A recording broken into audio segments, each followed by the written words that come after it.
Hey, how's it going out there, guys? Welcome to the show. 50th episode, the 50th anniversary. Got a great one for you lined up tonight. If you'd like to support this channel, there are PayPal and Patreon links in the info box below. And we have some ballbusters out there, man. I ain't kidding you. Ballbusters, sound off, man. Hey, 50th episode. Yo. Yo, what's going on out there? that sounded manufactured, man. Good evening, everyone. Good evening. What's Good up? to be here.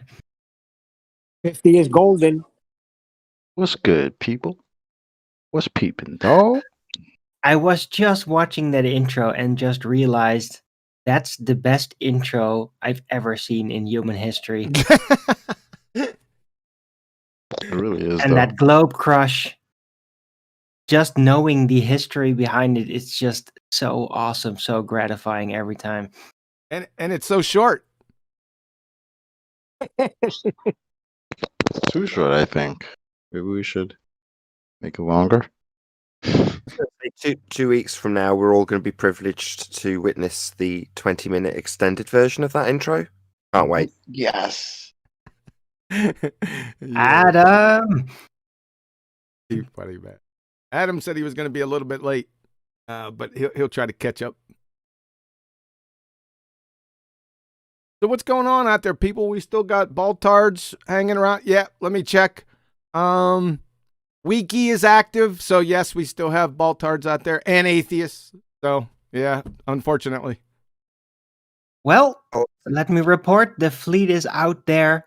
We are sailing the seas. We are gathering forces. We are growing experiences. Every single captain is making their own mistakes and learning from them. And we're all learning about one another, trusting on one another, even on a distance. And our forces gather while at the same time the landlubbers, the ball lubbers, they are panicking. And it's getting worse, and they are literally specializing in escapism delusion just to get by. And it's very telling. This cannot last forever. That's very good. That was a very good summary, Arwen. You're on top of your game tonight, man. Just me, or That we was good. completely forgetting the fact that we're in the horrible situation where we're all under a pandemic. There's nobody going to mention that? Yeah, The land-based pandemic, yes. Right. So, those of you who might be watching this on a re-up, this is 2020, and in case you aren't already aware, it's been an absolutely devastating outbreak of the Coriolis virus. Ooh. What are the precautions? Cautions? Yeah. Oh, you can't take any precautions against it. It's only affecting a certain subset of the Western world, which is the globe-believing part of it. They're the only people affected. The only cure is realizing the obvious and observable, flat and stationary nature of our Earth. Right. To elaborate on that, you need, in order to avoid it, you need to recognize the symptoms first. And then when you do, and you have to learn these symptoms, when you do, then you can apply intellectual distancing to avoid getting infected yourself. Intellectual distancing. That is priceless, man. Who came up with that? I did. Was it Arwen? Intellectual distancing? See, you're on top Yep. of your game. You're getting sharp, man. I've been noticing. I'm doing my best. I feel the flame heating up. And yeah, looking Yeah, forward to the time coming. Your power level is increasing, huh? It's over 9,000! Thank you. I've been saying it for years. Arwen is ace.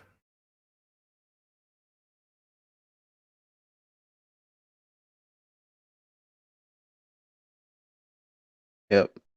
There's definitely a breakout going on out there. And it's terrible. And these symptoms, I mean, a lot of these globetrotters are showing these symptoms, and it's terrible. What are we going to do about this, man? Turn you up. Oh, we could do that, I guess. Yeah. yeah. You're coming a little, just a little bit low. Is things low in Georgia? No, things are pretty hot as usual. So hot, but it's nice out here, though.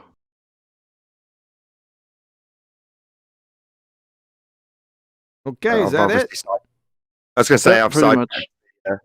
conversation onto Coriolis virus pandemic rather than creator versus atheism, which is what this 50th anniversary show is about. Yeah, I thought I'd dedicate this one to the Lord. I didn't think we'd make it this far. We started off under how would you like to say, challenging circumstances, but we made it this far. I think we're going to keep on rolling, man. One of my favorite subjects. I think it's quite telling that I in 2020 would have to even present on this subject, but it seems that I still do, because I'm hearing a lot of jabber out there, and it hasn't changed. In fact, I think it's gotten stronger over the past, I would say, 2 or 3 years. It's looking like they're like the ballers. I kind of put them all in the same category anyway, especially the ones that are on the circuit, that they're really sticking to this. How would you say, atheism?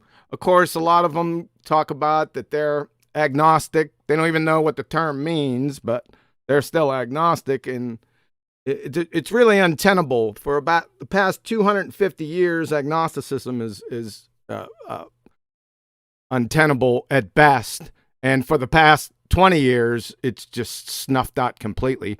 I've been asking, because a lot of people say, yeah, I'm agnostic. I say, well, what does that mean?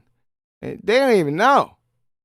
So I don't know. They're taking their labels, I guess, from the secular community. They're mindlessly parroting, especially the negative connotation with the word creation, or you're a creationist.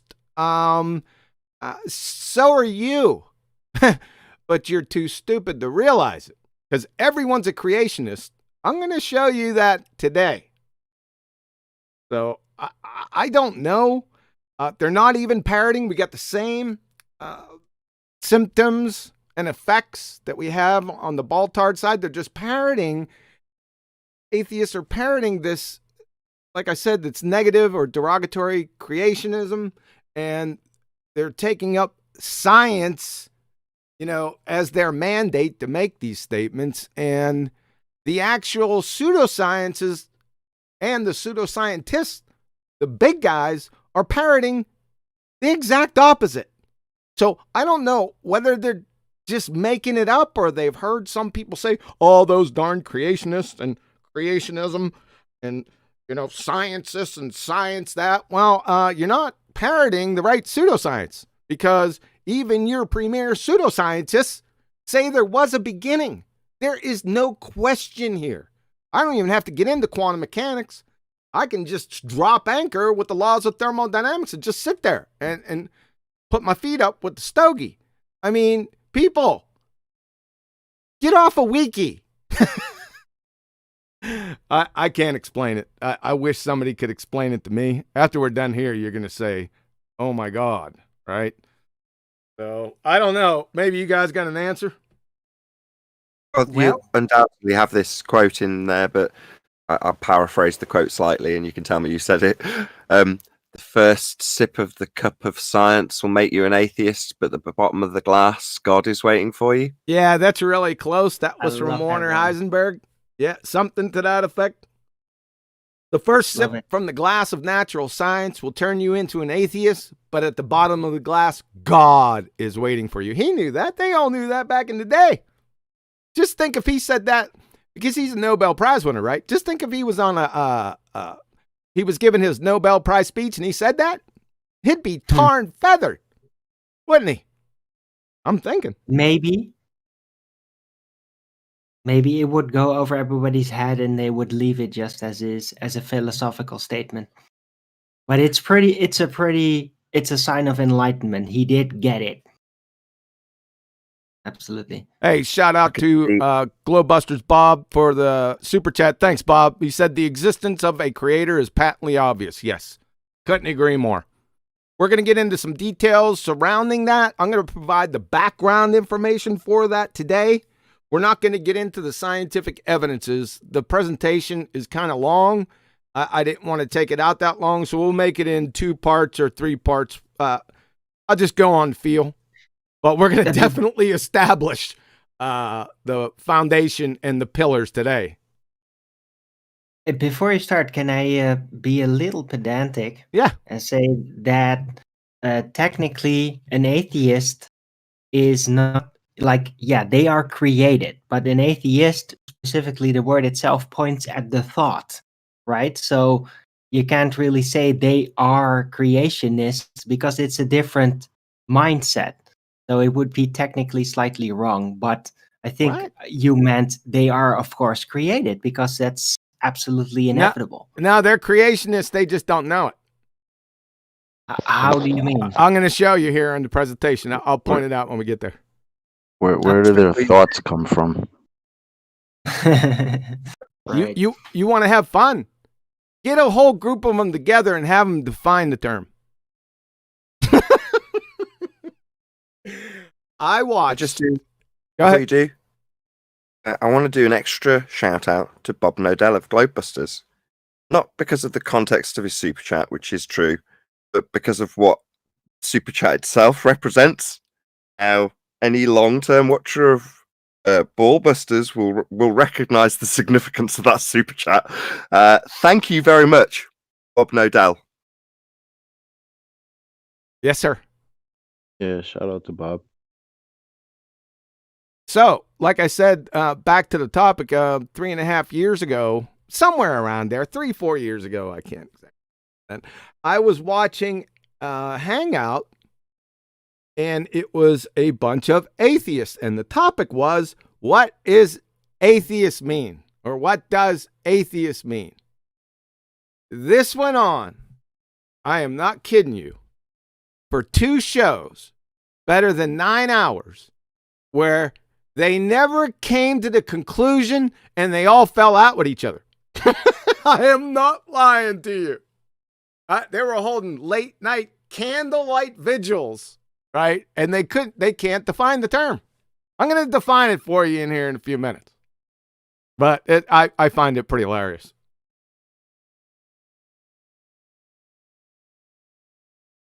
Any comment? Anyone know what it is? Want to take a shot at her?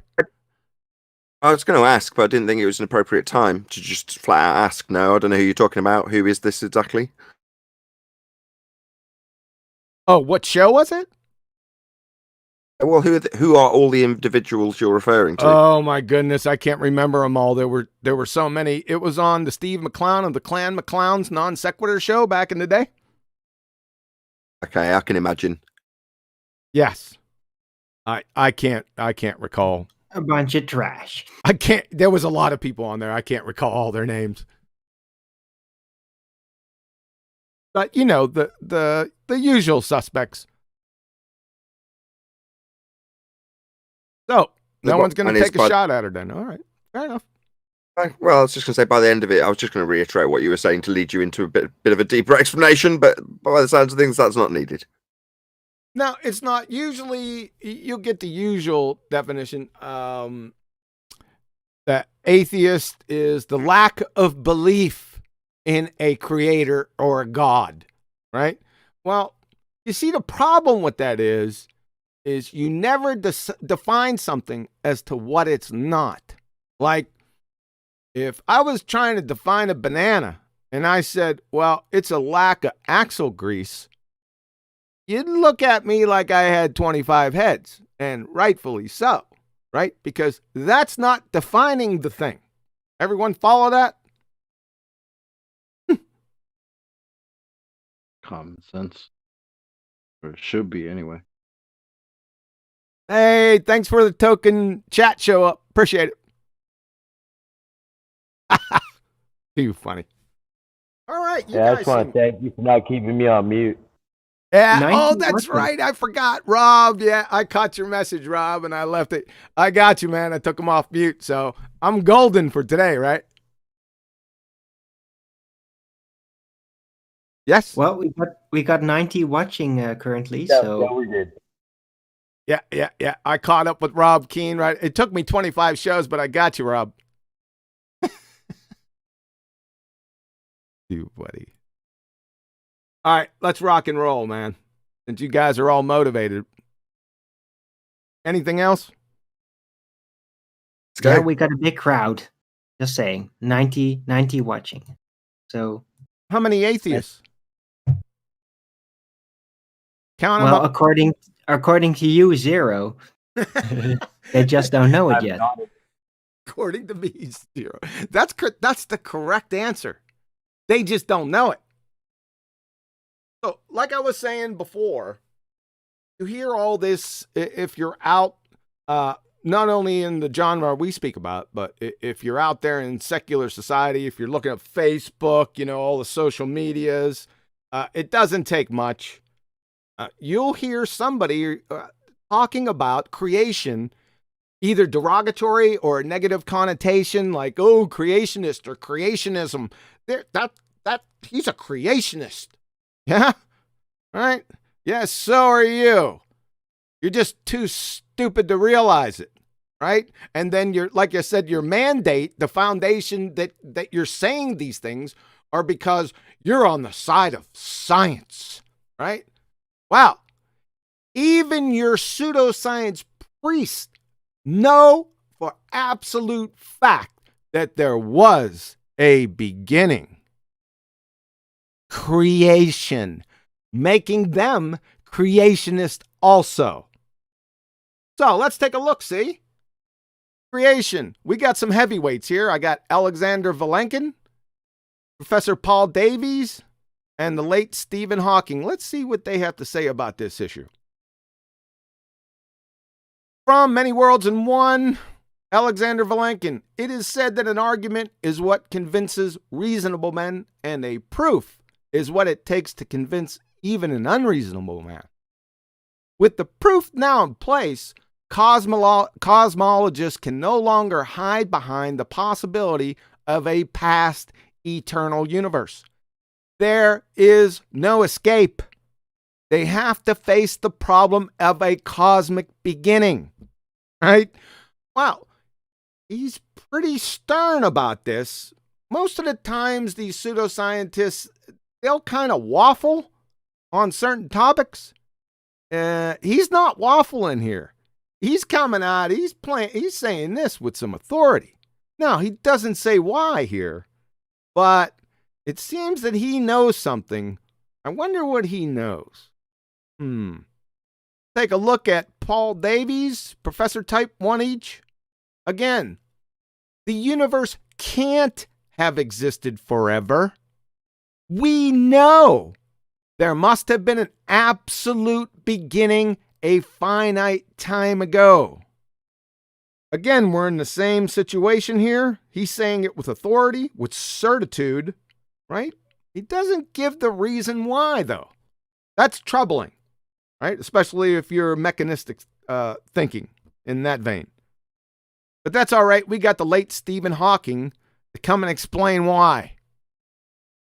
So, Stephen Hawking, the beginning of time.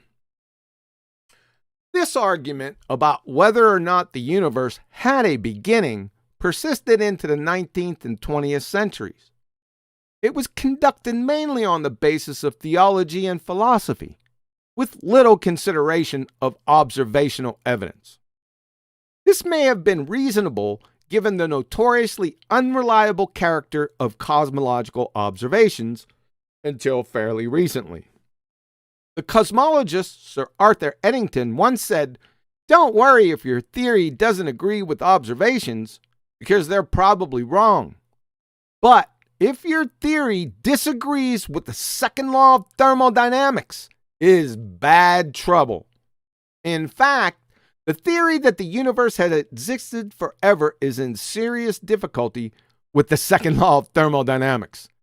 The second law states that disorder always increases with time. Like the argument about human progress, it indicates that there must have been a beginning. See, it's kind of over for you guys, you pseudoscience. Yeah, I mean, you're not even parroting the right pseudoscience, right? You got big problems with these three. Why aren't you parroting this mindlessly, right? You know better. You know why. And by the way, Sir Arthur Eddington, he sort of paraphrased Sir Arthur Eddington. Let's see what he had to say exactly. So, from the nature of the physical world, 1930, if your theory is found to be against the second law of thermodynamics, I can give you no hope. There is nothing for your theory but to collapse in the deepest humiliation. That's all there is, folks. So, like I said, so everyone must be a creationist. I'm sticking here. Everyone is a creationist, whether they know it or not. If they parrot the correct pseudoscientists, they're creationist also. The only question is who or what caused it. That's the rub. So let's make no mistake, folks. Atheists, if you're listening out there, you are a creationist. If I catch you saying creation or creationism and you're saying it with negative connotation or derogatory, you're going to get called out. It's going to be embarrassing every second after that call out. I promise you. Let's stop right there because I think that's pretty important. Any comments or questions on that? I just want to check with the audience and see if they're all acutely aware now it's been broken down for them that there is a creation at the beginning of both stories.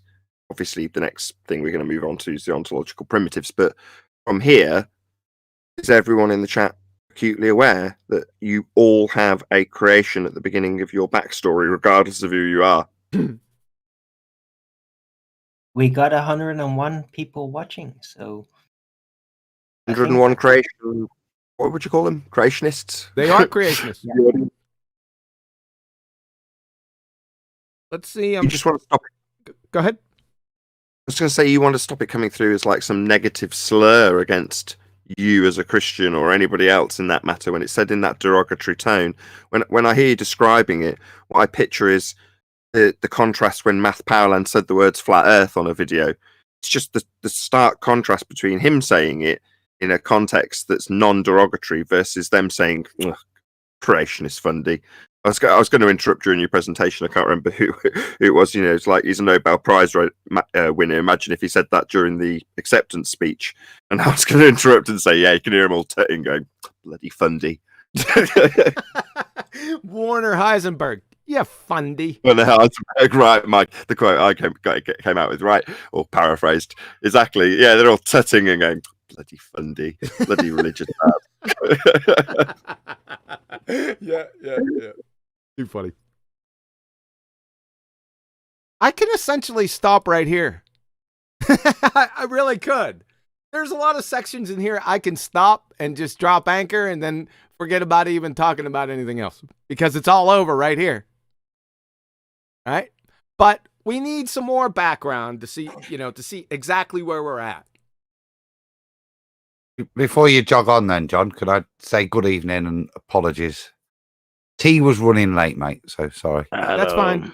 Hey, Adam. How we doing, guys? I thought it was an avatar issue. Yeah, we got an order for a 30-minute intro, apparently. Whoa. Could stretch it out. There might have to be more elven magic in the forest to get it that long. But I'll do my best. You didn't miss much, Adam. We just established that there must have been a beginning to the universe, us and the universe. So that's all we established up until this point. And we discussed that atheists really don't know what the term means. But we're going to get to it here in a couple seconds. And let's see if anyone can define it after I get through with this section. Cool. Oh. Settle in. QE, can I say something real quick? Yes, go ahead. One of the things I've been arguing with the atheists on here on Discord, they're actually getting away from the idea of trying to get away. They're saying beginning of time, beginning is incoherent. That's what they're kind of saying now. When I've gotten into arguments with them, so I'm glad you're going to try to address it. I thought I already did address it. Oh, I know, but see that even if you quote them, they But won't. doesn't their They don't acknowledge that. doesn't their story have a beginning of time? Like, it makes no sense. So Well, the just ones on again, here, oh, the ones on here, here. yeah, they Oh, don't agree symptoms with their of the own virus. exactly. It's They don't agree spreading. with their own priests. Yeah, they don't agree with Yep, their own priests. that's a symptom. All right, we ready to roll? Go for it. Maybe it needs a bit more of a drum roll. So I'm anticipating what the next section is because I've heard this presentation. So if you don't think there's a God, you're about to find out there is. Yeah, there is. Thanks for the drum roll, man. I'm Better already up, deal man. with it. Say again? I just said, better deal with it. You better deal with it. Yes, we all have to deal with it. Personally. So like I said, I want to lead off again. Everyone must be a creationist. Like I said, the only question is who or what caused it. Because the beginning's already established. With the first and second laws of thermodynamics, there's no way out. Without even bringing up quantum mechanics. And that's a crusher. But I'll hold that one back for special occasions. So, there are only two possible answers. That is, ontological primitives to that question. Only two worldviews that can be held to account for how we, the universe, and us are here. It's very simple. Nature, matter, unguided, or intelligent agency, God, guided. Those are the only two choices. That is a true dichotomy, right? So does everyone see who the atheist creator is? That's rhetorical. We'll get back to that. Let's move on to George Wald, Nobel laureate, medicine and physiology. The reasonable view was to believe in spontaneous generation. The only alternative to believe in a single primary act of supernatural creation. There is no third position. Well, let's break this down. The reasonable view was to believe in spontaneous generation. That's nature or unguided. The only alternative, a single primary act of supernatural creation, God guided. There is no third position. Like I said, it is a true dichotomy. Nature unguided versus God guided. That's it. That's your choices right there. Make your choice. Yeah, and you have to choose. If you outright refute or rule out one choice, then based on the laws of logic, you ipso facto must believe the other. It's called a disjunctive syllogism. It's defined as a logical argument of the form that if there are only two possibilities and one of them is ruled out, then the other must be true. So the only way you can get out of this is to propose a third, fourth, or fifth choice. It just takes a third choice, right? I've been asking this question for better than 12 years. Give me a third, because false dichotomy. Okay, what's the third choice? Aliens? No, aliens. That falls under intelligent agency. And you just kick the can down the road. Who created the aliens? Right? I got some other nonsense, but not worth to speak of. So that's it. That's all you got, people. There's your choices right there. Natural phenomena, that's atheism. Philosophical naturalism, realism, or intelligent design. Theism or idealism. Those are your two options. Choose wisely. Oh, by the way, these two choices pummels all feeble appeals to God of the gaps, more or less argument from ignorance fallacy, and presupposition appeals, because everyone's a presuppositionalist. We're going to get to that here in a few. And exposes the entire pseudo-intellectual charade. Anyone, if you hear, because you're going to hear this lots of times, right? God of the gaps? No. There are no gaps. You either got this one or this one. The gap is in between saying this one or this one. It's right where the or is. That's the only gap here. And the space between your ears if you don't get this by now. So you only have two choices. I need a third choice. Therefore, the atheist creator, see, I gave you the answer. The atheist creator must be matter or nature. That is philosophical naturalism or realism. Because if your choice is nature, like I said, atheism, they portray this as many different words and phrases. You kind of have some big problems. Because matter cannot create itself, because that would mean it existed prior to its existence. That's logical seppuku. And from Bernard de Espagnan, Quantum Theory and Reality. The doctrine that the world is made up of objects whose existence is independent of human consciousness, i.e., mind-independent reality. That's philosophical naturalism, realism, aka atheism. Notice I put the brackets in here. I added this because that's what it means. That turns out to be in conflict with quantum mechanics and with facts established by experiment. You can't get out of this. This is actual science. For goodness sakes. That is, matter is derivative, the consequent, consciousness, knowledge is primary, necessary antecedent. I'm going to stop right there. Questions or comments on the two ontological primitives? Just the usual, really. Like, we know, I've heard this many times before, and, the first time it already made sense to me. So, it's so basic, it's almost frustrating how basic it really is, in a way, because so much Yep. rests on it, But it is what it is. It's there for you to recognize and deal with it. And that's it, really. You don't understand. I don't understand what. No, you just don't understand. Oh, I got you. I'd like to understand how people think that matter created itself. Magic. That's a fun one for me. Like, Yeah. it existed before it existed, and then moved itself into existence. I love that. That's the point, isn't it, really? You've got step one, recognize that there's a beginning. Step two, recognize that you can't have everything coming out of nothing. Well, there's your God. 2 steps to God. Really straightforward.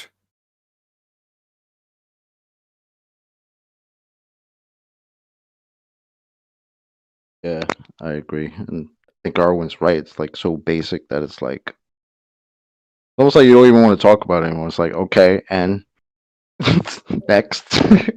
I was the same top. I don't know what to say, yeah. Other than yeah. It's like, yeah, Bacon. yeah. Okay. Unless you could show me matter creating itself. Right. Well, that's it.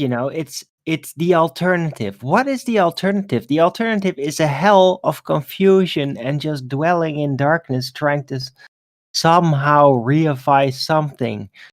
And that's all that evolution-based thinking, primary, shows. Evolution. It's all dwelling. It's Evolution. There's What's just that? nothing there. What's that? It's a very sloppily constructed reification of all kinds of silly constructs. It's just pathetic. Well, So that's that's the only thing that they can do, and well, that well, makes I wanted it more so blatant. specificity. I'm sorry, I wanted more specificity. That was too vague. What actually is it? Undefined. Yeah. Yeah, it doesn't have anything to do with creation. Whenever you get an evolutionist, whatever that is, and yes, I'm still laughing, whenever you get them cornered, they'll always say that, well, the evolution, whatever that is, doesn't have anything to do with before life, doesn't have anything to do with the universe or anything. Then why is creation versus evolution always put up everywhere? I'm not getting it. I always hold them I've to got it. I say, well, definition. what's the problem here? It's kind of, well, creation versus evolution. We don't know what that is, but it's not responsible for. It doesn't have anything to do with creation. But we're going to put it up against creation anyway. Non sequitur. What? Evolution versus adaptation. Oh no, we're not going down that road. Oh, but Come on, we gotta adaptation. go. Come on. No, we're not going down that by road. It's design. stupid. Those are the stupid birds adapting. What's his name? Fucking. Keep a hold on that effing. All right. But Yeah, life yeah, yeah. adapts. Life adapts by God's design. We are That's right. I blessed agree. with an incredible range of adaptation skills and abilities, and it's incredible. But it was designed that way, and we have limits, and these limits become more and more defined as more research in general takes place, more data gathers, and then just these limits become apparent. It's like, if you manipulate this gene group too far, then it's become sterilized and all that. Where'd you get genes? God created them. He designed them. This is where the problem is. He designed them in a very specific, incredible way that is just beyond belief. How all-encompassing it is. Yeah, you've got. There's a difference.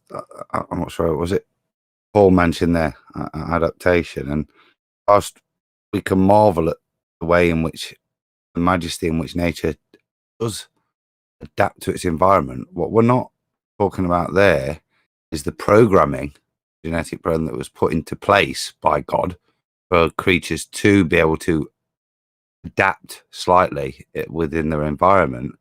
I think that's been observed. What we're talking about when we're saying, for me, when you're looking at evolution, is the nonsensicalness of some Pakistani dog becoming a whale. I forgot about Right. that. Yeah, the transmutation of one species into another every time. Reminds me, if Betty was here, I'd get her to tell this joke, but she's not here, is she? No, she's not here. Nope. Okay, so at some stage, man looks up to God and says, "We just don't need you anymore. We're proficient. We can make life on our own. Don't need you." God says, "Okay, go on then. I'll challenge you to do it. Let's see how well you do." And the men look at each other and go, "No worries." Start gathering up some dirt, and God goes, "Whoa, whoa, whoa, whoa! What are you doing? Your own dirt." Get your own dirt. And there it is, folks, right there. That's all you need right there, because that is so true. Exactly. Get your own dirt. Because where'd you get the dirt? Exactly. That's it. It's as simple as that. We could have started out with that rendition right there and then just stop that, and we rest our case. But we ain't gonna stop there. Where's the fun in that? All right, let's rock and roll. 19. Psalm 19, it sums it all up. Read it when you got a chance. Go ahead, dude. Are you looking at it? Well, I know the beginning. It says, Psalm 19 is the heavens declare the glory of the Lord, and the firmament shows his handiwork. Day unto day utters speech, and night unto night shows knowledge. And then he talks about the sun, how it's like a bridegroom coming out of his chamber, or to run a race like a strong man. It just gives the whole breakdown of creation. I mean, every day we ask, what's the distance to the sun? Now we say, what is the sun? I mean, we don't know. But there's a creator that made it and does know. He had to have created it, or it created itself. Yeah, well said. Can I add to that? Yeah. So Go ahead. I'm looking up at a crescent moon the other day, and my coworker walks up to me and he goes, "Explain that to me, flat earther." I'm looking at the moon. It's a crescent moon. I'm going to him. So you're telling me that by me looking at this light, I have to explain to you how curve is created under my feet? Just because there's something magical going on in the sky, it looks a certain way, doesn't mean us flat earthers have to explain that to you. Precisely. Man. I would have There's this reacted. guy. I would have reacted a little differently. Yeah, I know. I know. Yeah. Well, tell I us. gotta- What would you have said? What would I have said? Yeah. Yeah. What's the question? Explain that to me, flat earther. I'm supposed to explain a crescent moon to him. All right. I Explain never. the moon. Yeah. Well, That's the I question. would respond that I didn't make any claims, and I often don't explain things I haven't made claims for. It's one of my refrigerator rules. You, sir, do you walk up to complete strangers and ask them questions they didn't make claims for without getting punched in the face? That would have been my first volley. And then I would say, and then I would add on, well, it seems like you have the explanation, the all-governing explanation in the hopper back here. Why don't you explain it to me? And with that explanation, I'm going to need scientific validation to keep your explanation from being a just so story. How about that? Oh, no, I can't ask him to explain anything. He would go and see robot strippers in Las Vegas. if he Yeah, could. great. That's what we love. Yeah, no, not, What? not the type. to Robot actually have any- strippers? Yeah, Oh, let's. Yeah, before this digresses and devolves. That's- Yeah, we're gonna put a halt to this. Well, let me round it out because it is an interesting debating point. But the question I would ask to somebody in the same position would be to get a globe head to justify premature sycamore pollination on a globe in the north of England. Now, they normally look at you when you ask them that like you got two heads, and would, if they're sensible, reply, "I'm not making any claims about premature sycamore pollination in the north of England on a globe." Would be the reasonable answer, right? Yep. That's what they're doing to you. They're looking at you and going, right, see that waterfall over there? How'd you explain that on a flat earth? And you look at them like they've got two heads and go, I make no claim about waterfalls proving flat earth. What are you talking about? Exactly. You make a claim about it, is QE's point. Yes, exactly. So what they try to do, quite Elmer Fudd feebly, is right out of the gate shift the burden of proof onto you. Just catch it. Whenever anyone says it and they all do it, they'll post a photo and said, explain this. Well, why should I? It's yours. You explain it. And then, see, the kicker is, because anyone could give an explanation. I can walk down to the village idiot every single day and he can give me his explanation, right? Everyone's got an explanation. They're like elbows, trying to keep it clean. Everyone's got two. Follow? I don't know. The Terminator babe was pretty hot in Terminator 3. Well, that was random. What? The All right, robot stripper. let's moving on from Terminator 3. Let's get back to the subject. It's all my favorite, so why should I even call it my favorite? So, supernatural. This term or phrase has more baggage than Samsonite, right? I love this term. I really do. Because it shows right where everyone's at. So, what does it mean? Right? That's really important when you're discussing words because all this is semantics, right? And that cracks me up too. People say, well, it's semantics. Well, yeah. Every argument, every piece of communication is semantics. So what? Yeah, and? So what they do is they try to redefine words, simple words. Everyone's experience. This is 90% of the game is to change the meaning of words, right? And most like they'll ask you to define and, right? That's what it comes down to. But this is really important. So just let's define the word. It's very easy. The prefix super, over and above. Nature, the physical world and everything in it. Natural is the physical material world. Therefore, supernatural must mean above and beyond the material physical world or universe. That's easily agreeable. That's what the words mean. You can't get around it. So therefore, it logically follows that supernatural is immaterial, completely lacking matter or energy, right? Well, do these exist? Truth, logic, information, time, thoughts, maths. They exist. These are immaterial, supernatural by definition. Unless you can post the chemical formula or structure, charge, matter, momentum, or spin, or kcals or kilojoules or millielectron volts for each of these. Any of these or any of these. You can't do it, right? It's non sequitur and nonsensical. The malformed question. But if you can't, then Alice in Wonderland is more tenable than your position. So these definitely exist. I guess most people, when they say supernatural, they think ooga booga booga and ghost or something. No, it's just the immaterial world, which definitely exists, right? So you're cornered. You're finished right now. If you don't know it, you better get your therapist on speed dial because it's all downhill for you from here. Moreover, in an atheistic worldview, this is good. Philosophical naturalism, realism, scientifically falsified, by the way, and we'll get to that in a couple weeks, which has its bedrock foundation that the physical material world is all that exists. How on earth can the immaterial exist without violating the law of non-contradiction? I want to know that. I want to see how you get out of this. How can the material physical world be all that exists, then have the immaterial exist? It's a paradox. It's a contradiction in terms. It's impossible in that worldview.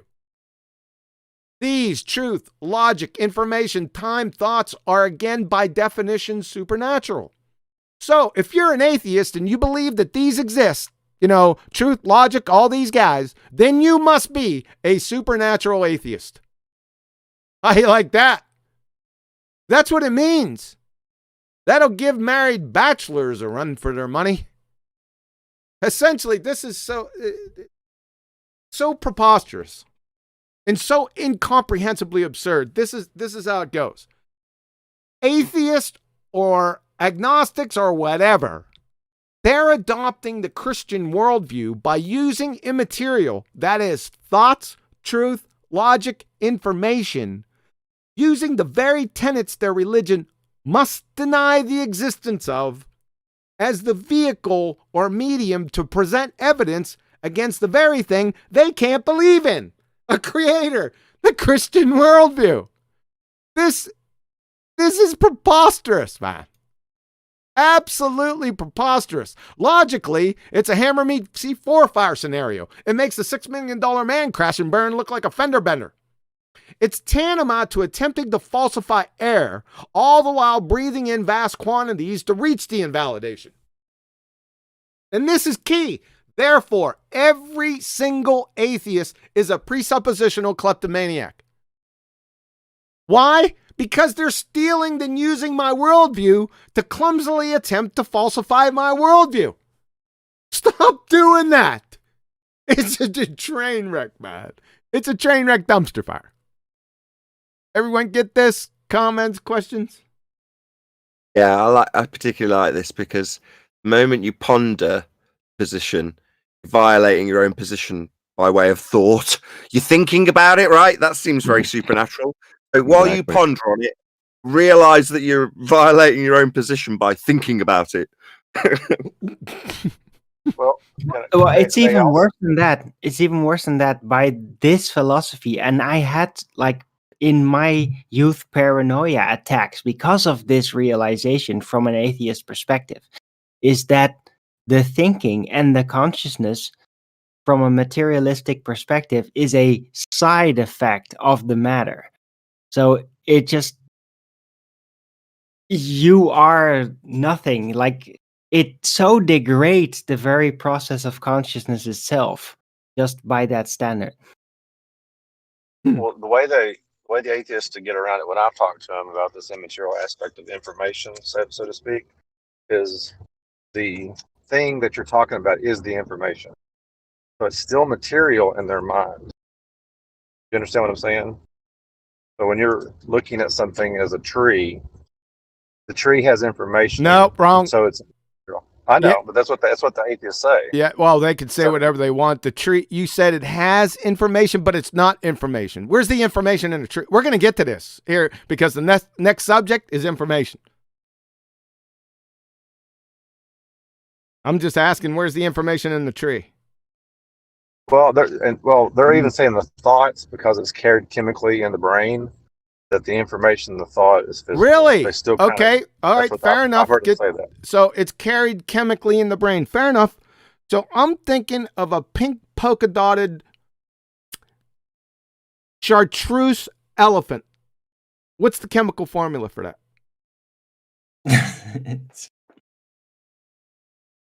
See what I'm saying? Well, if you can weigh and measure all the chemical processes, then you have it. That's what you can weigh and measure. What's weight? You know what I mean. No, we're not going down there. Oh, Yeah, we're not going down there. Even if you could. That was a bit above my pay grade, and I want to get clarity. What was your question? What's the chemical formula for the thoughts you were having, or for the chartreuse elephant that you described? The chartreuse, the chemical formula for the chartreuse pink polka dotted elephant. What's the chemical formula for that? Yeah, that's what. And then the chemical, because I just put a red tail on it. What's the chemical formula for that? I'm going to change it up here in 5 seconds too. I want the chemical formula for all of it. That's what I'm talking rhodium. About. It's rhodium. Yep, that's the proposed. Well, we're going to talk about this. This is very important because this is the bedrock foundation of the entire argument, as it turns out, is information. This is the key. I was going to pull this part of the presentation out and just do this one, but we reached the 50th episode, so I said, I'll just keep it in the presentation and just go there. But information, I could pull that out and just talk about that because it's the rub. It is the foundation of everything. And we're gonna put a lot of stoppers on everyone's thoughts with these. No pun intended. Anything else?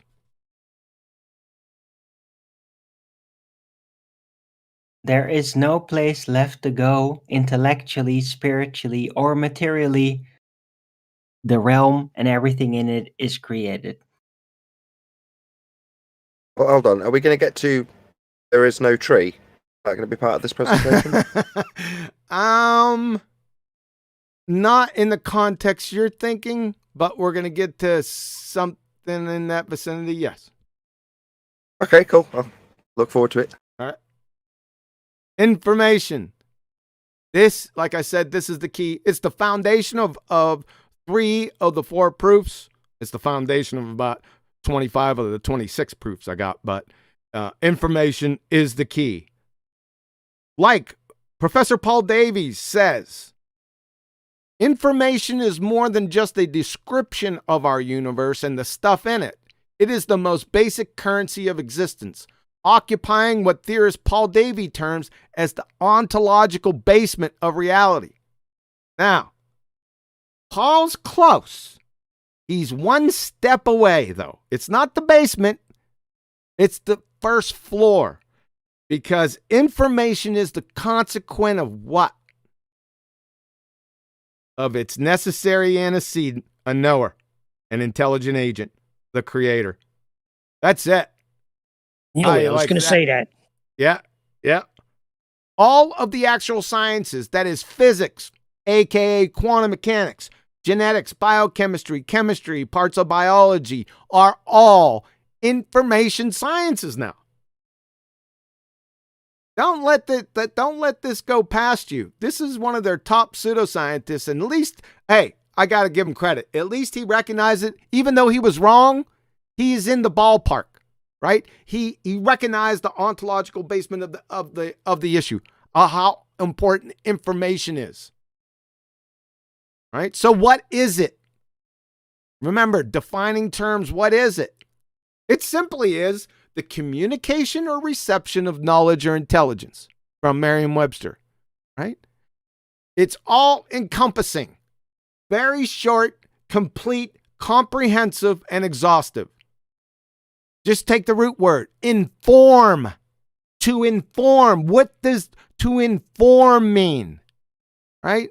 Once you break it down, it's really quite easy and easy to understand. I took this out. This is very important. From Grunwald and Vitania, Algorithmic Information Theory. They're talking about codes. Let's take a listen to this. We repeatedly consider the following scenario. A sender, say A, wants to communicate or transmit some information to a receiver, say B. The information to be transmitted is an element from some set X. It will be communicated by sending a binary string called the message. When B receives the message, he can decode it again and hopefully reconstruct the element of X that was sent. To achieve this is very important, the bedrock foundation of information. A and B need to agree on a code or a description method before communicating. You see that, people? This is information. It has a lot of aspects to it. I'm going to pull them all out. We're going to go over them. But let me ask you a question before we get there. Is it possible for inanimate matter, that is atoms and molecules, to make agreements and communicate with each other? I'll keep that rhetorical. If you think so, then I would probably be hush-hush around any mental health professional. Just saying. So, let's pull some terms out of this. I think this is comprehensive. Very easy, intuitive, we all know this. So for information to exist, you not only need a transmitter and a receiver, but they need to agree beforehand on medium, convention, and the meaning. The big kahunas? Number 1, to have information, transmitter and receiver. And agreement on, number 2, medium or mediums of conveyance, number 3, convention, and number 4, meaning. Let's take a couple examples here. Which one of these is information? Then why or why not? We'll just do it rhetorically. So number 1, is this information? Verse number 2, meet me at Joe's for drinks. So you ask yourself a question, is number 1 informing me of anything other than complete chaos? No, I'm not getting anything out of it. This is, they could have put hieroglyphics here, right? No one knows what this means. However, meet me at Joe's for drinks. I understand that, right? This is information. This is just gibberish. It's noise. On the other hand of information, all you got is noise. What's the problem here? Remember we talked about, what do we need? We need a transmitter and receiver. We got that. What else do we need? Let's roll back up. We need the agreement on the mediums of a conveyance. I took the liberty of putting this in the English alphabet. Now, I could have made up an alphabet all by myself. I didn't have to use the English alphabet. I could have used another alphabet from another language, or I could have just made one up, like I said. The convention, again, here is more or less English. So I'm granting you that. And number 4, we need to agree on the meaning. Well, we all know the meaning of words when they spell them. Well, we don't know the meaning of words if you want to get technical. But I'm going to give you that you know the meaning of the words. So what's missing? After I give you the cipher for one, they both contain the exact same information. These are the same. They both contain the exact information. Meet me at Joe's for drinks. What's the difference? We didn't agree on the cipher, right? We didn't agree. I didn't give you the cipher for these. I gave you the meaning, convention, and part of the meaning, but not the cipher, which is part of the meaning and convention. And I have to give it to you beforehand. The cipher for number 1 is every 4th letter. So if I take every 4th letter here, it breaks out to meet me at Joe's for drinks. Hopefully everyone can see that. Let's do another quick one. Another example. What is the information here? Right? Does this remind you of any information? Do you readily recognize what this means? What is this informing you of? Absolutely nothing. However, it's Jesus saves. The cipher, which I didn't give you beforehand, is every 5th, 4th, 3rd, 2nd, 1st, start over, 5th, 4th. If you keep on doing that, it'll come out with Jesus saves from that block of information or block of data. Follow? One of my favorites. This'll drive it home. Paul Revere. What's the code? 1 light or 2 lights, right? What's the software or the information? Where is it? You ain't going to be able to find it. It was the agreed upon meaning, convention, and the medium between Paul and the Patriots, right? Who created the software or the message, the information? Who did that? The 1 if by land or 2 if by sea. You got 2 choices. A, the lights, or B, Paul Revere and the Patriots. According to philosophical naturalist, realist, or atheist, it must be the lights. That's the only answer they can give you for the creation of information. The lights had to make this up. I'm not kidding you.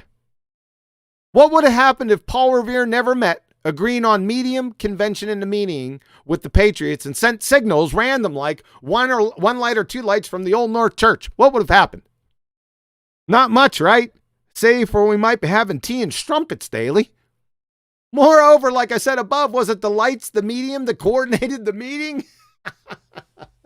Yeah, I get called to meetings all day from lights, man. Information is semiotic. It's not a physical entity or part of the medium of conveyance. Photons from Paul Revere's lamps weren't physically carrying information. The lights were just the medium used to signal the intelligent agents who then assigned the prearranged meaning. That is, information now exists. It didn't exist before that. It is only then they know which path. No pun intended. You're looking at a code right now. It's called the English language. The software, the information is a preemptive, agreed upon convention so we can understand the message. It's semiotic. It has no chemical formula or structure, charge, matter, momentum, or spin, or millielectron volts, kcals, or kilojoules. It has none of those. Without meaning, convention, and agreement, there is no information or code. It's utter noise. Code, information, software is always, ever sourced by intelligent agency without exception. No exceptions. If information exists, intelligent agent had to be there. That's it. End of story. Now, this is pretty important also, is to identify what information isn't. Your interpretation of the physical effects or the consequences of the existence of inanimate objects is not information. It's your imagination. When I put my hand under running water, the water's not informing me that it's wet or that it's cold or hot. When a tree branch falls in the woods, the sound waves aren't communicating to me I've fallen and I can't get up. Moreover, information is not the medium used to convey it, and the medium is arbitrary. Watch, it's the same as someone writing, "Look out, there's a tiger behind you," with chalk, sand, Cheerios, Etch-a-Sketch, M&M's, 3/4 inch nuts. I can go on for quite some time here. The medium is arbitrary. It's not the information itself. Etch-a-Sketch isn't information. Now, if I write something on there and tell you what the convention meaning or the meaning is, then you know what it is. It's not the Etch-a-Sketch. All of this sounds like it's intuitive, but I felt the need to explain it. Hopefully it's getting clear. Atheists have I say big. It's not, language can't encapsulate how big this one is. It's a huge problem. Information is neither matter or energy, like I said above. It's semiotic. Norbert Wiener, professor at mathematics, MIT. Information is information, neither matter nor energy. So remember, Paul Davies said, the ontological basement of all reality is information. But information is neither matter nor energy. But atheists can only believe in matter or energy. Do you see the paradox? So how on earth can atheists even account for information existing in their worldview? They can't. You can't account for it. If matter and if you're a philosophical naturalist, realist, or atheist, the bedrock foundation of your religion is that matter or energy is all there is, like I just said. So pray tell, if information is neither matter nor energy, and your beliefs dictate that matter and energy is all there is, well, then you're what we call the industry screwed. Military intelligence, married bachelors, and achromatic rainbows are more tenable. How you like that? That's the end of part 1. Questions, comments? Good as ever.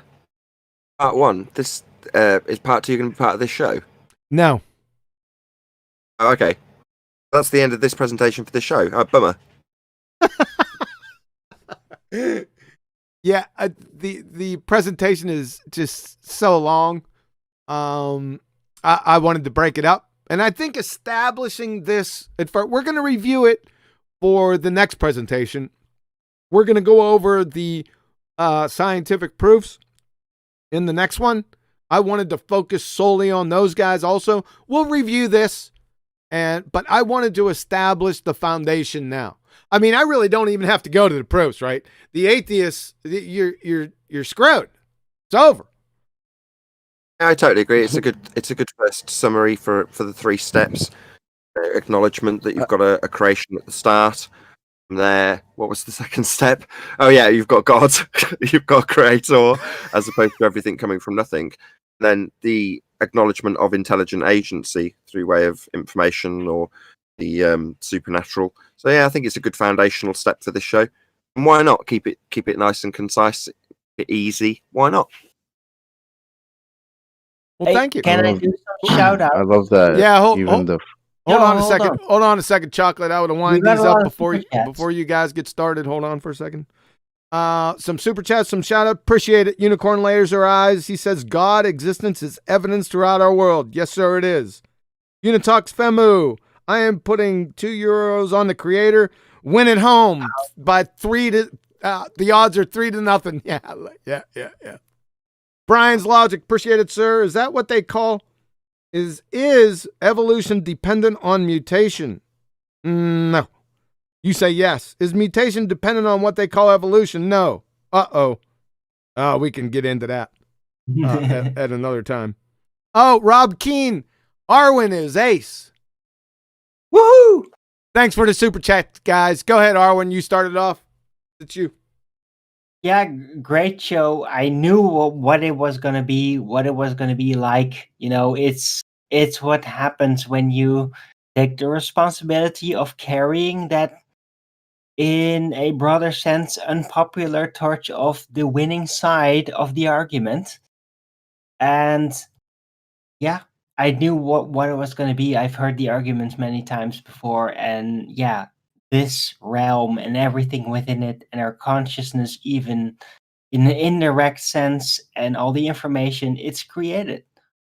I often contemplate towards myself that even the brilliant, sorry, I don't want to sound overburdening, but sometimes the ideas that come to me, it's given to me by God as a reward for my dedication. That's how I take it.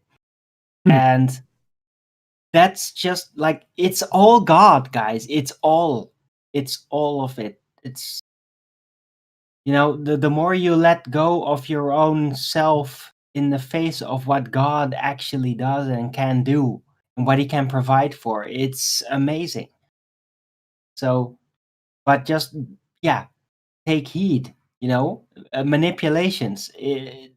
Everything in this world constantly is trying to fool you, is trying to dissuade you from paying attention, trying to dissuade you from keeping to your principles. And that's really what the current day tone is all about, is sticking to your principles, sticking to knowing who you are, what you stand for, what is right, what is wrong. And just hold tight. There is something coming. It's gathering. There's going to be a crossroads. It's not going to be too far into the future. Who knows if it's going to coincide with like the US politics, the presidential election, or something else. Hey, But this period, it's tense. Arwen, because Arwen, crossroads. get a hold of yourself. Sorry. Jeez. Right. Shout out to Unitox Femu again. He said, check this out. Big Bang Chaos Order Information Amoeba DNA Monkey Ball. Very well said. All right. Chocolate. But we ain't rounding out. I just wanted to get everyone's thoughts. Not on the presentations, just your thoughts. No? Right. I was just gonna say that I love the notion of just formulating the sentence I am an atheist debunks the notion that you can be an atheist. That to me is hilarious and brilliant. Profound. So have fun with that. Because that's my question. How did you? Where did that thought come from? Again? Exactly. You got it. Paul, any thoughts? I'm sure you do. I had to jump off for a minute, but yeah, I was just actually thinking if you just break down the word atheist on its like A, does it mean A is against theism? Is that how you break it down? A means without. Without, okay, without. I thought it was against, but yeah, without God. The A stands for anti, officially. No, it means Or without. against God. Oh, without, okay. Well, Yes. isn't that anti? No. Is it? No, not necessarily, yeah. Okay. Well, and I've got into the discussion with the atheist on the after show, and yeah, they keep going around and around and around about, well, I don't believe you're atheist too because you don't have a belief in Zeus. But technically, people that believe in either Jesus or the Christian God, we're atheists too because we don't believe in Thor. You We do don't have to believe be in specific Zeus. on that. I don't want to go down that rabbit hole because we all know what we're talking about, but you're correct to I be know, I know. pedantic about it. Yeah, that's pretty much Yeah. what I'm doing. Ask them how they're speaking. Yeah, that's a good one. Adam, any thoughts on this? But we're going to open up the panel. Everyone that's listening, this is a Ballbusters, so you can join the panel if you're out there in chat. I've seen a few remarks that were somewhat questioning the material. That's why we opened this up for you. We're going to give you a venue to voice your thoughts on the issue. I think it's good for communication to let everyone know where we're at. So, Adam. Yes, sir. I mean, it's one of those moments that, along with Flat Earth, when you've gone through this, and it's good news, isn't it? It's good news. Even if you are born and feel you're a materialist, you can go through the logic and the way you laid that presentation out nicely, John. Come to the realization that it's all right. You're not just a product of nonsense. There is a creator, and it's, for me, brilliant the way you lay it out and prove it that there has to be one. So, one of my favorites. That. Yeah, it's, and I didn't even get to the scientific evidences just yet. Can I say one more thing? Yeah, go ahead. Yes. I've heard people in the Discord and other people, even people, they say you can't understand anything about God. And I go, well, actually you can. From just this ontological primitive information aspect of things, he has intent, which means he has to choose to do something. He has massive amount of knowledge because he able to communicate and do something. He's obviously very powerful because he can bring something into existence out of nothing. There's a lot you can learn just from this one little ontological primitive, about the nature of God. That's pretty much it. Yeah, and the question, I agree with you, but the point is we're just going with existence at this point, right? We established there has to be an intelligent agent. Must be. Right? Now, the nature of that intelligent agent, that's another question, but I agree with you, but we're just, right now, we're just going, he's an intelligent agent. Obviously, he's intelligent. He has consciousness, right? There's certain natural or of his nature we can deduce from that. But you're right. But remember, there are two different questions. Can I insert something on that? Because everyone's taking Adam's time. I'm sorry. I'm very sorry, but I really need to input this. Could it be said that just it requires intelligence to create? That's true. Exactly. You're right. As simple as that is, it's profound. There You're we exactly get the essence of the entire setup, basically. Mm-hmm. All right. You done? Yes. Adam. No, I mean, to be fair, John, I was done. It's a very. Oh, were you done? I'm sorry. Yeah, no, but it is a simple concept to me. It's very profound, and it's a thing that I don't think a lot of people realize. If you listen to that and understand the implications, there is a creator. There's a lot of implications that follow from that.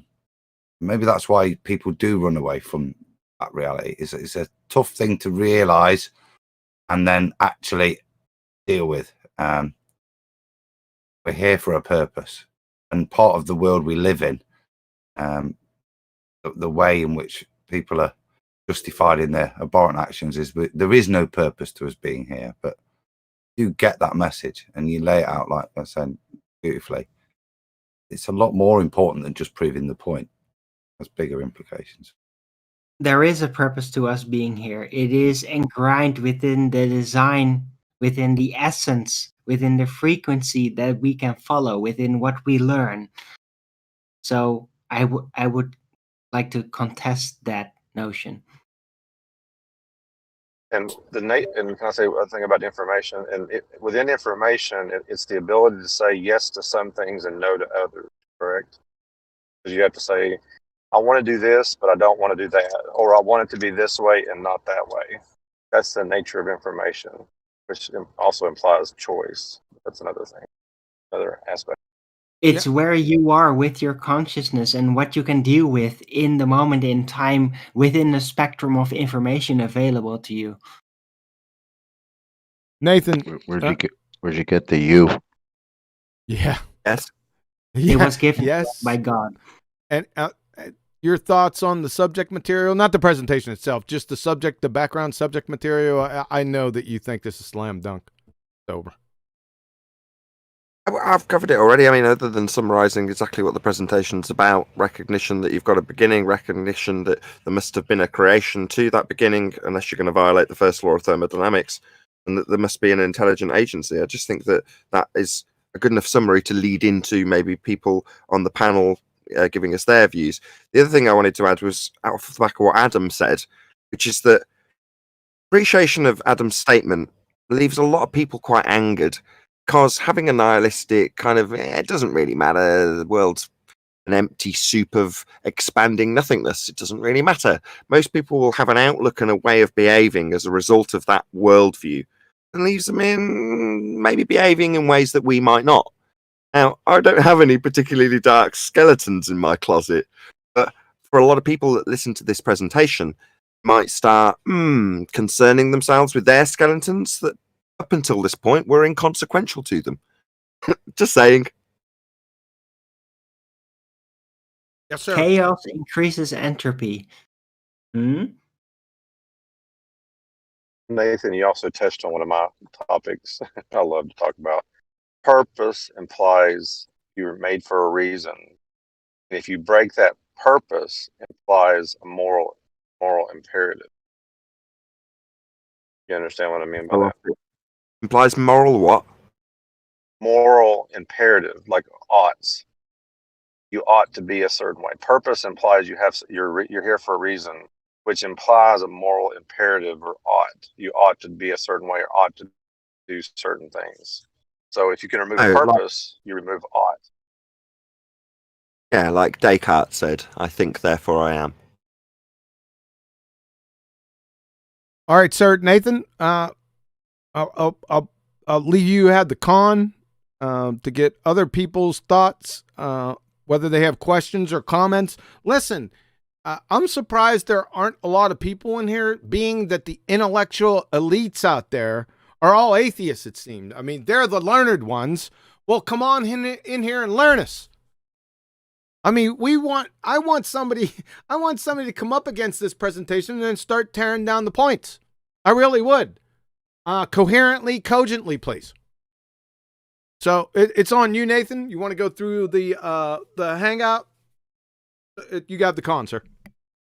Neil Sure. deGrasse Tyson, where are you? I'm going through alphabetically. So, Brian, did you want to add something? Hey, Kiwi. Hey, Nathan. How are things? I'll just say something small, just to give some context to the super chat I sent. Some years ago, leopards on the safaris in Africa, in one part, changed their spots to stripes because their prey, there was something to do with bushfires or something, and their prey had moved. So they needed to have a different camouflage.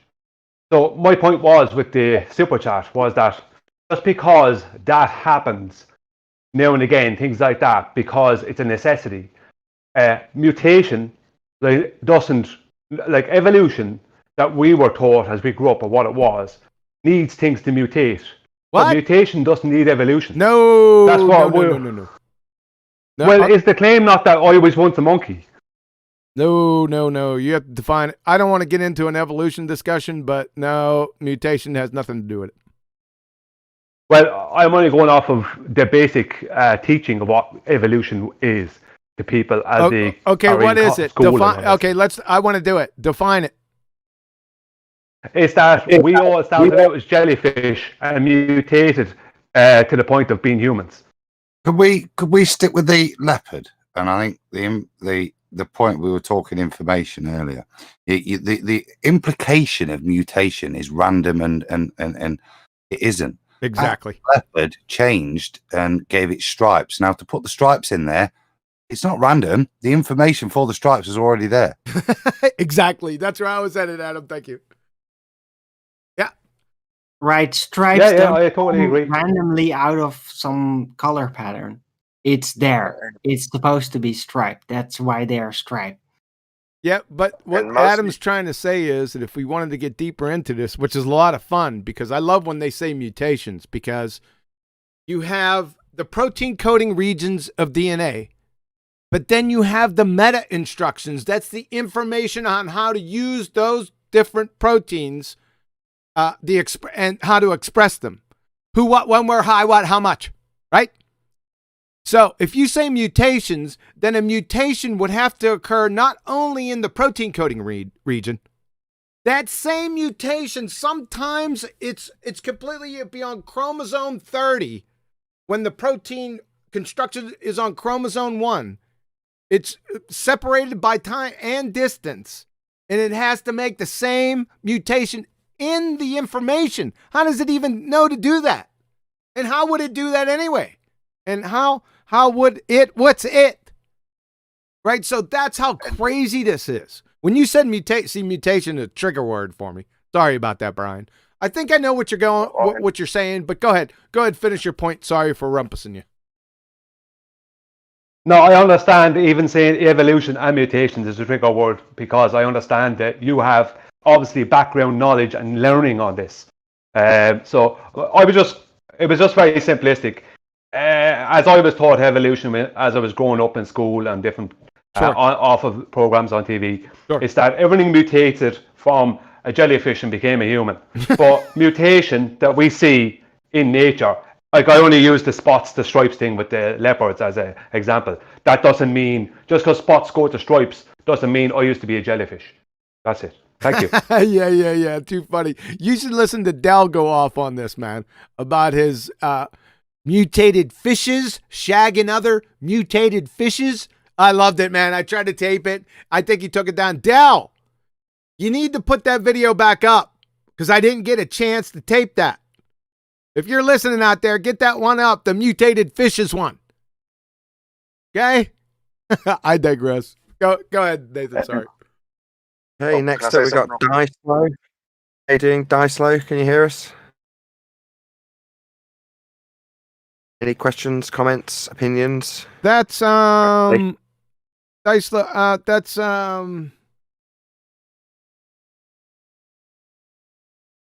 Damn. Somebody to move on from, maybe. Let's move Somebody on. to yeah, that's somebody we can move on from. Moving on. Is it John something or other? He went on mute and deafened. Okay. Moving on. Drace, can you hear us? Drace Low. Oh, you can hear me. Okay, good. Yeah, you don't have laws without the lawmaker. It's a good point. That's my point. Anything else further? Good point. Yeah, just matter can't exist without somebody creating it. That's all of reality sticks to a creator. Yes, sir. Thank you, Drace. Appreciate it, sir. The material realm was created. Indeed. Next, we've got Effie Walker. Can you hear us? Did you have any questions, comments? Skeletons in your closet that you now want to face? That you want to share with us, Walker, Texas Ranger? Clearly not. Oh, Move on to Gemsy. Gemsy. Gemsy, how you doing?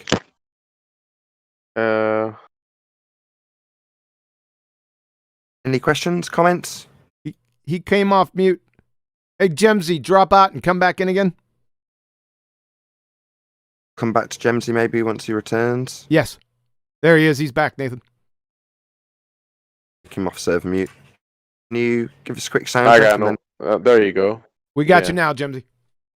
Hey guys, I was just listening. That was pretty, very well explained and very well put. I just want to appreciate you guys for talking about these topics, and I learned a few things today. So thank you. That was my comment.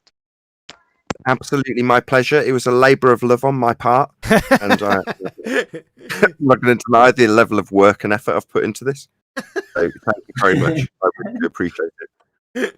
You did some work too. And also ran after mention. That's fine. I don't mind. Oh, you Salif- credit harder. I don't earn any credit. That's Kill it all. I'm only joking. It's all QE. Right. It's Salify. Am I saying your name right? But Can you hear skip us? Rob. Yeah, Rob? no comments really. I'll be preaching to the converted. I'm just an avid listener and learner. Salute to Nathan and QE. I've learned so much over You're- the years, so I'm just first time here. So You're thank not a nobody listener, sir. Thank you. Oh, I'll just No, stay quiet and keep learning. Cool. it's very good to hear it. Rob, I did skip over you. I don't know why. Did you want to? Rob left. Now he's back again. Hold on a second. Let me take him off. What's up, Rob? Yeah, so I had a whole bunch of shit I wanted to say, and then you guys skipped me. And then So now Come you on. have nothing to say? That was all Nathan. I was gonna say Nathan doesn't get enough credit around here. I did have something I wanted to go over, but then it totally slipped my mind with all this. Hey, a good thing to meeting. do. I'm sorry, Rob. A good thing to do, and this is not only for you but for everyone during the presentation. If you guys got things, and I go over a lot of information on many occasions, it's good to have a pen and a piece of paper and write those things down. It's just FYI for in the future, because I'd like to hear. I get a lot of people saying, "Oh, I forgot what I was going to say," and that's understandable. So, pen and paper, pencil and paper, man, write that stuff down. So creator versus evolution. Say again? The creator, I believe there is a creator, but what a lot of people don't think about the creator is the creator want to know who we are. Does he want us to know who he is? So he gave us a book. He gave us people to write down That's a book. beautiful. That's beautiful, man. So true. Is that all you got, Rob? That's all I got. There's a book out there that everyone should read. Is it called the Holy Bible? Perchance? Yes, sir. Perchance? Yes, sir. Ah, that one. I agree.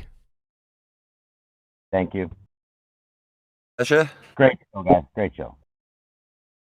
Moving on, we got Sasha.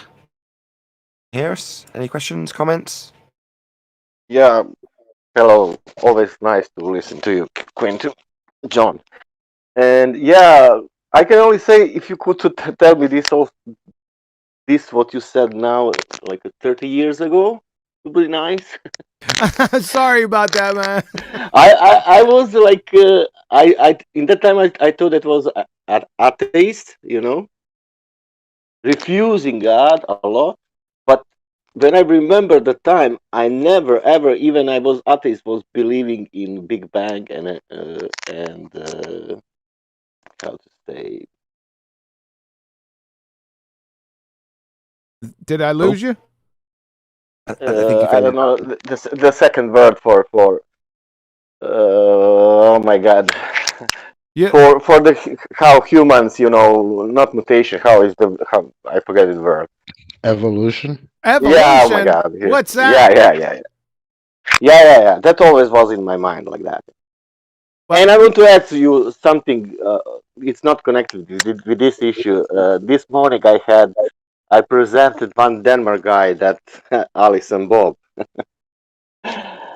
Oh my god, and I asked him, "What? You are in Denmark? I'm in UK.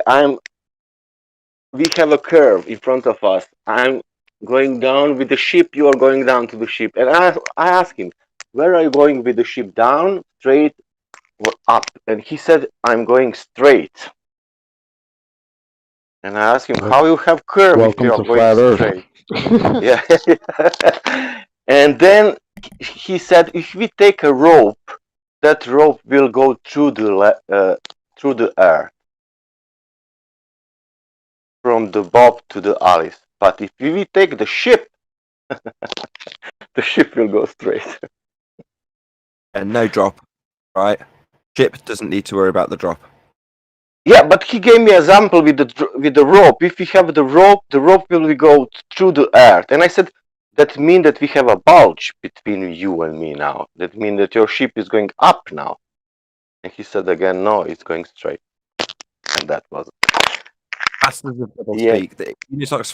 Any comments on the recognition that we have a beginning, or that there must have been a creator to not violate first law? Yeah. Any comments on those things though? Yeah, for me, it must be creator. Yeah, that's for sure. Again, missed that. It must be creator. Because of because of DNA, because of all organs inside of us. You cannot. That cannot come from nothing. Perfect. Information indeed you do. Thank you very much. That was Unitox Femu for anybody who didn't know from the audience. Sasha's Unitox Femu. We've also got Skeptical. Do you want to ask any questions? Skeptical, can you hear us? Hello. Oh, good to have you. Hello, yeah. Oh yeah, once again, thank you, John, contemporary, for the brilliance of your presentation again. And I honestly have no comment to bring. So me, when it comes to today's presentation, creation versus atheism, obviously, God exists. It's a self-evident truth, right? It's something that no one can't escape from. That's and obviously the presentation completely phenomenal, and which I'm like to thank you very much for like for what you've done today. Yeah, that's all I have. Thank you once again, guys. Yeah, you're welcome. Okay, I won't steal the joke again. All credit to Quantum Race. Yes, his presentations are glorious. I'm not going to take anything away for a second time, just for humorous effect. Stranger Danger, did you want to ask any questions? Raise any skeletons that you may have in your closet?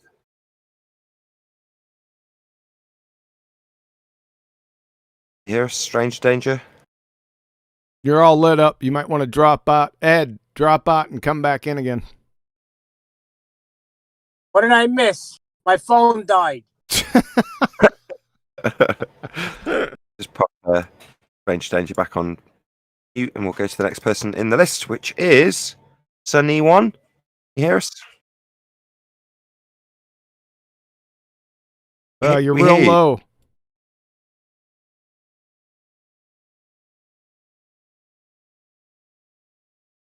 that better? Yeah, much better. Yes. That's much better. Yes. Okay, I just want to say thanks. I'm just kind of like listening to the information. I feel vindicated in some ways that I didn't ever believe what my atheist father believed. You know, I've always believed that there was some kind of a creator. And, you know, like in this life, we all kind of get lost along the way sometimes, right? But, you know, this information gives me hope, you know, and it also, it encourages me because I'm learning to be much more logical. And I realize now that I always was very logical. And that's why I didn't fit in with most other people, you know, and so I'm grateful for that. Yeah, there has to be a designer for us to have all of this design everywhere we are. The complexity of the design doesn't come from nowhere. There has to be a designer, you know, and I really like what you said about the medium of the conversation or the communication. And yeah, it's really great. Thanks. Thank you. It's a again. I want to reiterate: if you've had a comprehensive education, you're not taught logic. So, you know, most people who may feel like, as you put it, they don't fit in while they're in school, for example, probably because they've got a logical head on their shoulders and they're being taught how to comprehend and regurgitate, which is, you know, I like to err on the side of thought that everyone has got a logical brain. Maybe I'm a bit naive, but, you know, I couldn't agree more. You know, you do feel like you're a bit of an outcast when you start applying a bit of logic to things that people just say you should accept based on the authorities that have told it you.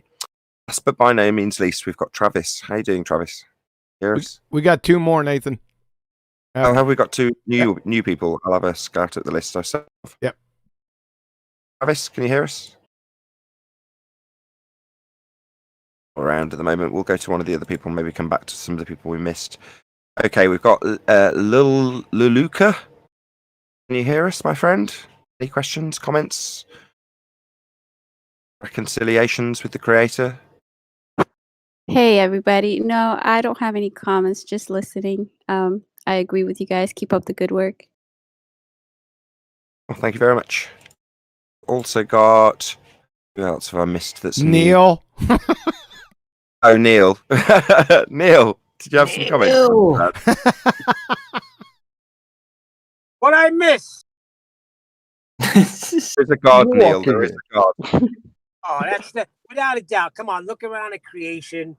I mean, everything's right there for you to see. The sun, the stars, the moon, how a baby grows in a womb, how that baby's made blows my mind. Everything points to God. Excellent work, Huey. Keep it up. Yes, sir. Thank you. We just try Travis once more just to see if we can get any words out of him. Travis, can you hear us? No? Going once, going twice. Let's just see if there's anybody else that's joined. Redman, do you want to add any comment? Muted. Oh, go ahead. Can you hear me? Yeah, we hear you. Go ahead. Oh, wonderful. Yeah, I was server muted there and I couldn't get it to come off. So yeah, I love the presentation. No stranger to QE's information presentation. There's a lot of good points in there. The interesting thing with this whole evolution thing, though, is that there's multiple types of evolution in there. What? Yeah. What's evolution? Yeah. Well, I yeah. Well, it's a reification fallacy. So, yeah, that's what it is in actuality. What are they reifying? But there are multiple. Well, they're reifying their existence. So they're reifying their existence? That's not evolution. Well, reifying their existence without a creator, and they do that with a. No, they do have a creator. Sorry, Travis. They do have a creator. Nature is their creator. Right. Go ahead. Sorry to rumpus you. Go ahead. That's all good, man. Yeah, I was just gonna say, I used to before Flat Earth, I used to be all into the apologetics debates and everything, and a few things that I picked up were there's supposedly 6 types, and they're cosmic, stellar, planetary.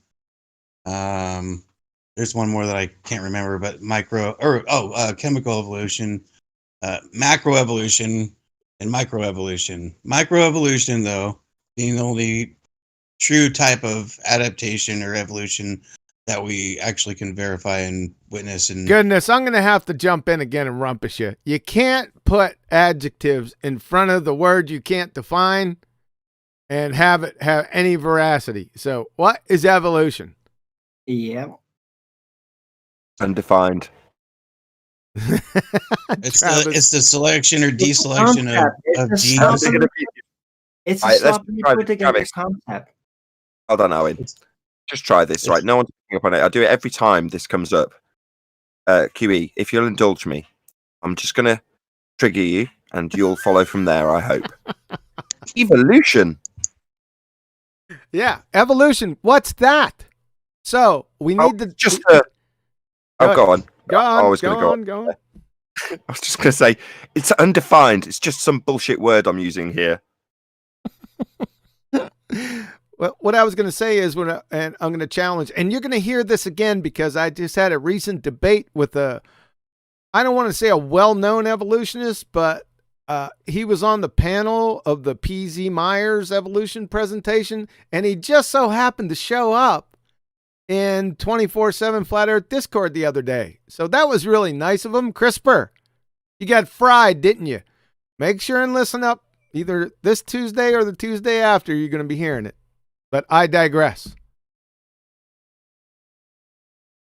Travis. Oh, yeah, to have heard Red Man. I actually popped him on mute. Sorry, Travis. Did you have anything else to add? Sorry. Yeah. You said evolution. What's that? And I was trying to speak up there.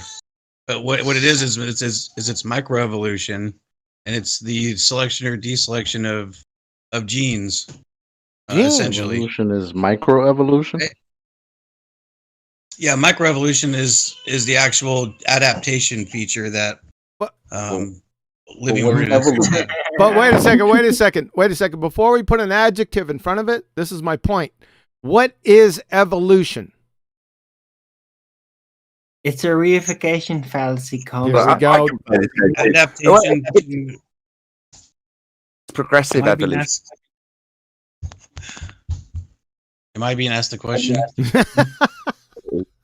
Or is somebody else? It's just you keep putting adjectives in front of the word evolution without defining it, and you're never going to either. Okay. Do you got anything? So what's evolution? It's very simple. I'm not trying to put you on the spot. I mean, you brought it up. I go through this with people constantly. So, but don't worry about the adjective you put in front of it. What is evolution? Adaptation to nature is how I would say it. No, adaptation to nature. What if you don't adapt and you die? Then you don't adapt and you die. Then that's not that's devolving. Does everything die? Yep. The prosecution rests.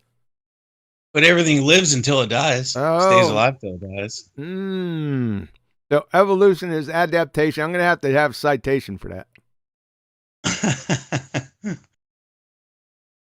All right. I can't provide that right now. All right. Is that all you? I appreciate you very much. The presentation. Hold on. Are we?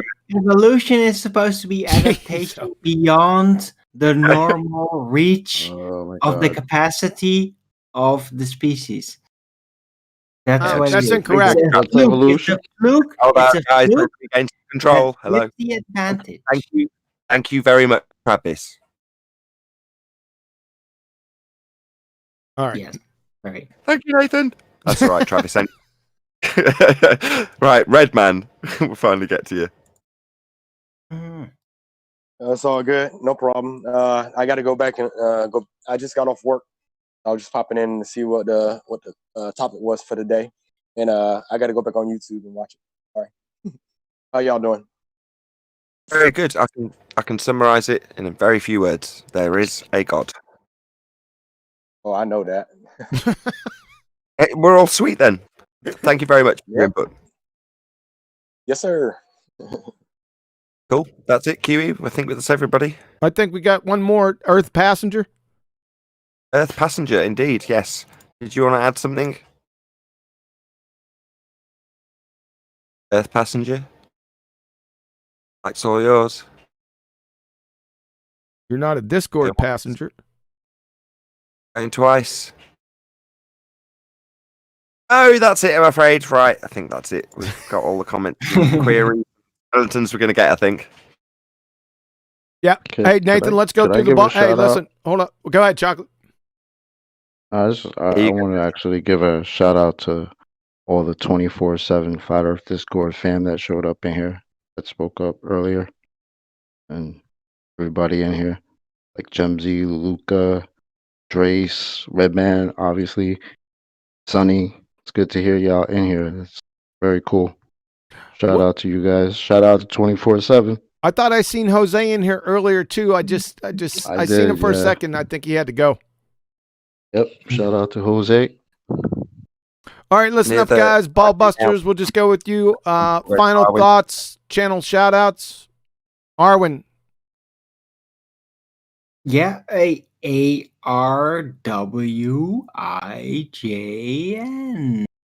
Arwen. It's me. What? I have a Flat Earth early bird show every day, 2 p.m. Amsterdam time. Figure it out, the time slot. And yeah, I deal with whatever the world presents. And I'm here for the survival of humanity and of the good light within each of us. And that's it. So, yeah, Flat Earth Early Bird Show. Thanks, Arwen. Chocolate. Oh, like Arwen, I'm here for humanity also. That was dope, Arwen. Anyway, John, good presentation, man. This is old. This is old and busted already, man. Like, yeah, just doing it again. But yeah, this is actually one of my favorites. The information presentation is actually one of my favorites. That's pretty dope. Mine also. Thank you. Yeah, man. The Adam Meekin, sir. Final thoughts, channel shout out.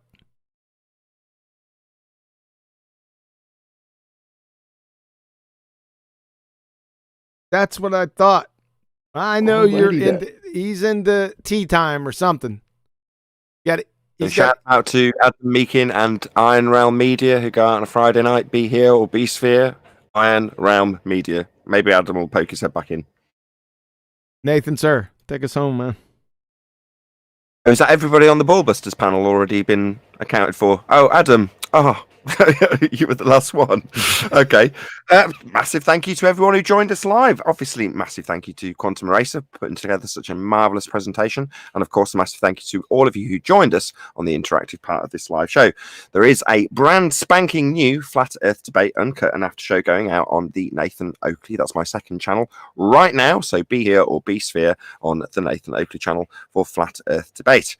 Be here in 2 weeks' time for the second part of this particular subject matter, which is going to be part 2, Creator versus Atheism, on the Quantum Eraser YouTube channel. If you are watching this on Nathan Oakley 1980, then obviously it'll be next week that you'll see part 2 to this particular series. Thanks again to Quantum Eraser. I've been Nathan Oakley.